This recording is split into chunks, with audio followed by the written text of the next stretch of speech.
رحمه الله أمة الإسلام ولن تلتئم من الأمة مصالحها وتتحقق مناجحها إلا بالجماعة، ولا جماعة إلا بإمام، ولا إمام إلا بسمع وطاعة. عن عبادة بن الصامت رضي الله عنه قال: بايعنا رسول الله صلى الله عليه وسلم على السمع والطاعة في العسر واليسر والمنشط والمكره، وعلى أثرة علينا، وعلى أن لا ننازع الأمر أهله.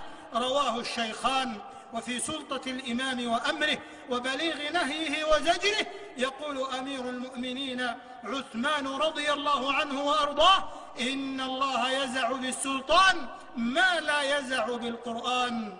معاشر المسلمين، وفي وبيل عاقبة من مات مارقا ولأهل الاعتصام والجماعة مفارقا، يقول صلى الله عليه وسلم فيما يرويه أبو هريرة رضي الله عنه: من خرج عن الطاعة وفارق الجماعة فمات مات ميتة جاهلية.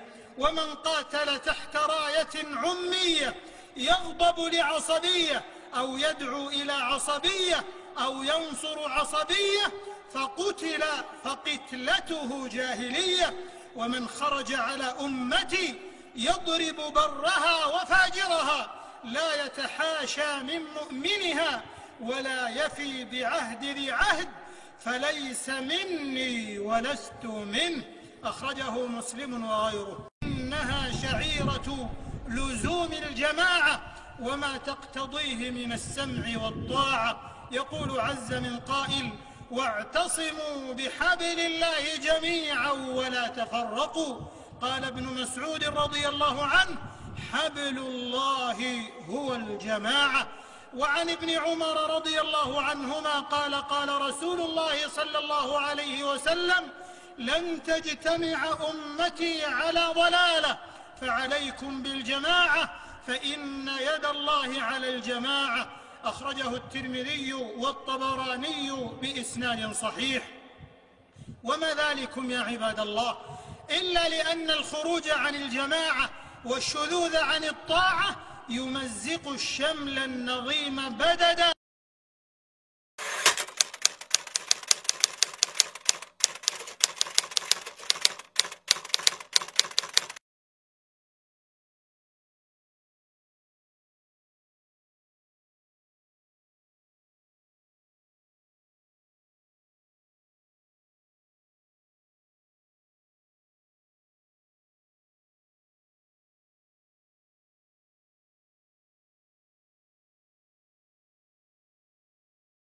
الفاجر عن الصالح والطالح.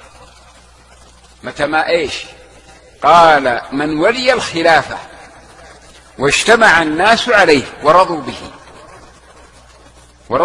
به ومن غلبهم بالسيف، يعني عنده قوة، عنده جيش،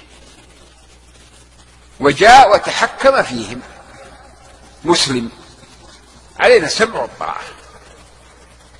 السمع والطاعة في طاعة الله جل وعلا، ليس في المعصية، كما قال الرسول: إنما الطاعة في المعروف. والسمع والطاعة كذلك سعادة الدنيا، عدم الخروج على ولي الأمر، ولزوم الجماعة، لزوم جماعة المسلمين، عدم الفتنة، عدم الاضطراب، هذه كلها في هذا المبحث.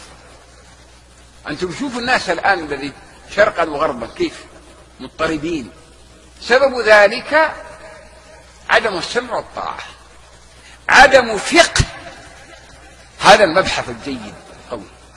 الإمام أحمد ذكره ما تركه هملا. إيش قال رحمه الله؟ قال: من غلبهم بالسيف حتى صار خليفة وسمي أمير المؤمنين، والله نسمع له ونطيع في طاعة الله، أما في المعصية لا، ما نسمع ولا نطيع، ونتعاون معه على البر والتقوى، ونذكره بالله في دماء المسلمين وأموالهم. والغزو ماض مع الأمير إلى يوم القيامة، البر والفاجر لا يترك. الغزو يعني القتال، إذا كنا في بلد واحد وأمير البلد حاكمها حاول إصلاحها ونظمها وأمر بالقتال نقتل. أما إذا ما أمر بالقتال لا يخرج أحد ويقاتل كما يخرج الخوارج. الخوارج الآن يخرجون على رؤوسهم وعلى فكرهم الضال، نسأل الله السلامة والعافية.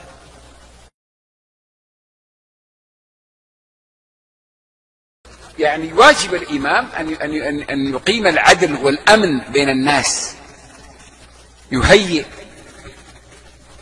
رجال يقومون يحرسون كالشرطة وغيرها مما يستتب الأمن في البلد، وإذا سمع بفتنة أو لصوص يتعقبهم. هذا الإمام. لكن الشخص الآن لو جاك اللصوص يريد أن يأخذ منك، قال الشيخ تدفعهم عنك، تدفعهم. قال قتالهم جائز إذا عرضوا للرجل في نفسه وماله، فله أن يقاتل عن نفسه وماله. إذا عنده قوة، إذا عنده إيش قوة، نعم، ويدفع عنها، يعني يدفع عن نفسه بكل ما يقدر، وليس له إذا فارقوا أو تركوا أن يطردهم. إذا هربوا وتركوا يتركوا، انتهى. ولا يتبع آثارهم، ليس لأحد إلا للإمام. الإمام هو يتابعهم، هو يقطع دابرهم، يكسر شوكتهم. إذا أظهروا الفساد يهيئ الجيوش لهم. إذا خرج الخوارج وخرج اللصوص، نسأل الله السلامة والعافية، واضطرب الأمن، لابد يستتب الأمن. يعمل جاهدا مع مستشاريه الحاكم وكل أهل الحي. نسأل الله أن يجيرنا وإياكم من الفتن لو اضطربت الدنيا، أليس كذلك؟ والله نرى العجب العجاب. فما هو الحل؟ أن يجتمع أهل المسجد في الحي ويتفاهموا ويتعاونوا على البر والتقوى، حتى لا يجيهم لص أو سارق يدفعوا عن أنفسهم. هذا هو الصحيح. لا يستسلموا ويبايعوا الإمام الذي يحكم البلد، الأمير الذي يحكم البلد، ويهيمن عليه. هذا له سمعه. Apa kira-kira yang paling urgensi saat ini untuk dibenahi oleh umat Islam? Mengingat ada banyak sekali aliran-aliran dan perbedaan mazhab yang diyakini oleh masing-masing umat Islam, maka perlu ada pemetaan ahlus sunnah wal jamaah. Siapa itu ahlus sunnah wal jamaah? Maka dari MUI, Majelis Ulama Indonesia, Ustadz Fahmi Salim yang menulis buku tafsir sesat itu sudah menulis Ahlus Sunnah wal Jamaah 3. Pertama Asy'ariyun, pengikut Imam Hambali. Yang kedua Asy'ariyah, pengikut Abul Hasan Al-Asy'ari. Yang ketiga Abu Mansur Al-Maturidi. Selama dia ikut 3 ini, maka dia adalah Ahlus Sunnah wal Jamaah. Maka di luar Ahlus Sunnah wal Jamaah itu kita harus sepakat, duduklah bersama. Apakah Muhammadiyah itu Ahlus Sunnah wal Jamaah? Ya. Apakah FPI itu Ahlus Sunnah wal Jamaah? Ya. Maka selama dia masih Ahlus Sunnah wal Jamaah, maka terlindungi. Dalam bidang akidah 3, Asy'ariyun, Asy'ariyah, Asy'ariyun, dan Maturidiyah. Sedangkan dalam bidang fikih Ahlus Sunnah wal Jamaah Hanafi, Maliki, Syafi'i, Hambali. Selama masih Ahlus Sunnah wal Jamaah, kita tidak kelahi masalah khilafiyah.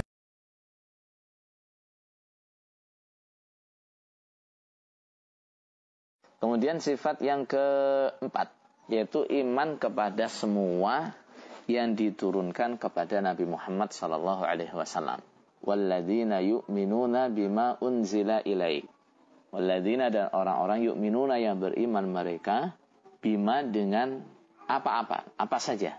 Unzila yang diturunkan ilaika kepadamu Nabi Muhammad. Dan orang-orang yang iman pada semua yang diturunkan kepada Nabi Muhammad. Apa yang diturunkan kepada Nabi Muhammad itu? Yang diturunkan kepada Nabi Muhammad adalah Al-Quran dan Sunnah Rasul. iman kepada semua yang diturunkan kepada Nabi Muhammad berarti adalah iman kepada Al-Quran dan semua sunnah-sunnah Rasul atau hadis-hadis sahih. Sebagaimana firman Allah, wa anzalna alaikal kitaba wal hikmah. Aku menurunkan kepadamu kitab. Kitab itu adalah Al-Quran. Hikmah itu adalah sunnah-sunnah beliau. Orang yang bertakwa percaya pada semua yang diturunkan kepada Nabi Muhammad SAW. Baik berupa ayat-ayat Al-Quran ataupun hadis-hadis sahih. Mereka tidak membeda-bedakannya antara ayat satu dengan ayat lain. Tidak membeda-bedakan antara Al-Quran dan hadis. Tidak membedakan antara hadis satu dengan hadis yang lain. Pokoknya semuanya sahih, semuanya diterima. Enggak dipilih-pilih. Enggak, ini cocok dengan saya, ini enggak cocok dengan saya. Enggak. Semua diterima, semua dipercayai, enggak ada yang ditolak, enggak ada yang didustakan. Mendustakan Quran atau hadis itu ada kalanya dengan mendustakan atau menolak lafaznya. Aku mau dengan ayat itu. Aku mau dengan hadis itu. Ada kalanya begitu. Ada kalanya dengan mengartikannya dengan selain arti yang dikehendaki oleh Allah Rasul. Artinya ayat itu enggak begitu. Artinya hadis itu enggak begitu. Kita tahu dari mana? Kalau ayat itu artinya enggak begitu, hadis itu artinya enggak begitu. Ya dari orang-orang yang paling paham dengan pengertian ayat itu ketika ayat itu turun. Siapa? Sahabat-sahabat Rasul. Orang-orang yang paling paham, orang-orang yang paling ngerti dengan maksud sabdanya Nabi atau maksud perbuatannya Nabi saat itu terjadi. Siapa? Sahabat-sahabatnya Nabi. Kemudian kepahaman-kepahaman ini diturunkan kepada ulama-ulama tabi'in. Diturunkan lagi kepada ulama-ulama tabi'in. Dan seterusnya. Artinya, tahu kalau itu arti yang dikehendaki oleh Allah Rasul yang merujuk pada penafsirannya ulama-ulama, terutama ulama-ulama sahabat, ulama-ulama tabi'in, ulama-ulama tabi'in. Jadi enggak diartikan sendiri. Kalau diartikan sendiri, tidak seperti yang diartikan oleh Rasulullah atau tidak seperti yang dikehendaki oleh Allah Rasul, nah itu sama dengan menolak, sama dengan mendustakan. Seperti yang sering dilakukan oleh ahli bid'ah. Mereka mentakwil ayat-ayat, hadis-hadis sahih yang bertentangan dengan madhab mereka atau keyakinan mereka atau kepahaman mereka. Jika ada ayat, ada hadis sahih bertentangan dengan kepahaman mereka, keyakinan mereka, itu ditakwil. Apa artinya ditakwil itu? Ditakwil itu diartikan dengan arti yang berbeda dari zahirnya ayat atau hadis itu. Misal, yang mengingkari kalau Allah itu punya wajah, Allah punya tangan. Setiap ketemu ayat atau hadis yang menyebut wajah Allah, tangan Allah, ayat itu, hadis itu ditakwil. Kalimat wajah ditakwil dengan arti zat. Kalimat tangan diartikan kekuatan dan seterusnya. Kemudian yang meyakini, ya kita misalnya, kita meyakini selain jamaah kita adalah kafir. Selain jamaah kita tidak akan masuk surga, kekal di neraka. Akhirnya setiap ketemu ayat-ayat yang bertentangan dengan kepahamannya diartikan. Itu syaratnya jamaah. Misal ketemu ayat innallaha la yaghfiru ay yushraka bihi wa yaghfiru ma duna dzalika liman yasha. Allah tidak akan mengampuni bila Allah disekutukan. Allah enggak akan mengampuni dosanya syirik. Adapun dosa-dosa selain syirik, Allah mengampuni kepada orang yang dikehendaki. Artinya, selagi enggak syirik, Allah tidak menutup pengampunan. Ya. Selagi enggak syirik, dosa itu tahtal masyiah, di bawah kehendaknya Allah. Maksudnya gimana tahtal masyiah itu? Kalau Allah menghendaki, dosa itu diampuni sehingga dia enggak disiksa dengan dosa ini. Bisa langsung masuk surga. Kalau Allah enggak menghendaki mengampuni, dia disiksa dengan dosa ini, tapi tidak akan kekal di neraka. Tapi karena sudah kadung punya kepahaman, pokoknya kalau enggak jamaah itu kafir, kalau enggak jamaah itu kekal di neraka, nggak akan bisa masuk surga. Nah, akhirnya ketemu ayat seperti itu, diartikan syaratnya harus jamaah. Ada hadis, man qala la ilaha illallah khalisan min qalbihi dakhalal jannah. Barang siapa yang mengucapkan la ilaha illallah dengan sungguh-sungguh dari hatinya, maka dia pasti masuk surga. Karena sudah kadang punya kepahaman, pokoknya gak jamaah itu kafir. Kalau nggak jamaah nggak akan masuk surga. Kalau nggak jamaah itu kekal di neraka. Akhirnya diartikan itu syaratnya harus jamaah. Jadi itu termasuk mendustakan ayat atau mendustakan hadis.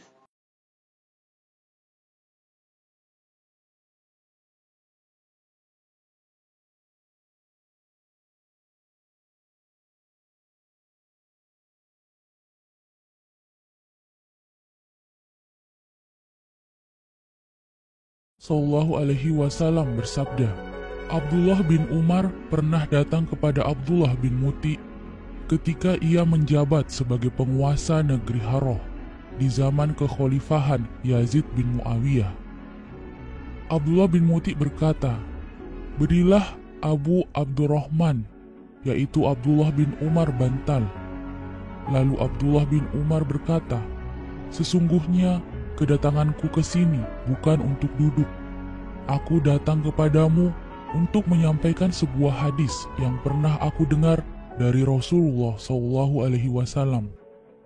Aku telah mendengar Rasulullah SAW bersabda, barang siapa yang melepaskan tangan dari ketaatan, maka ia akan menjumpai Allah pada hari kiamat dalam keadaan tidak memiliki hujah.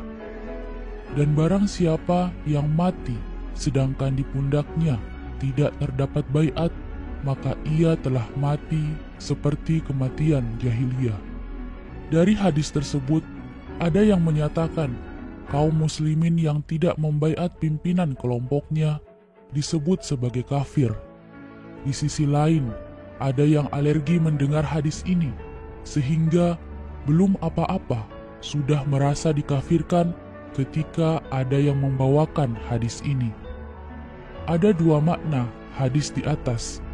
Penggalan pertama, barang siapa melepas tangannya dari ketaatan, maka ia akan menemui Allah di hari kiamat dalam keadaan tidak memiliki hujah.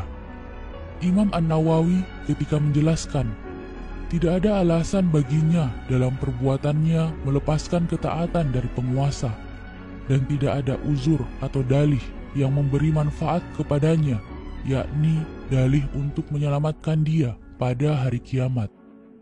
Artinya, tidak ada alasan untuk tidak taat kepada penguasa.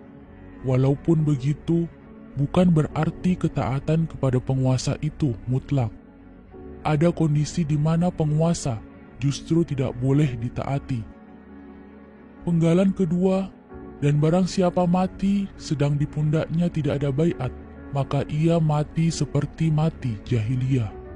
Al-Hafidh Ibnu Hajar Al-Asqalani dalam Fathul Bari mengatakan, yang dimaksud dengan al-mitah, al-jahiliyah dengan mim di kasroh, mati dalam keadaan jahiliyah, adalah keadaan mati seperti matinya orang jahiliyah, yakni di atas kesesatan, tidak punya imam yang ditaati, karena sesungguhnya mereka dulu tidak tahu yang demikian. Bukanlah yang dimaksud ia mati kafir, bahkan maksudnya ia mati dalam keadaan maksiat.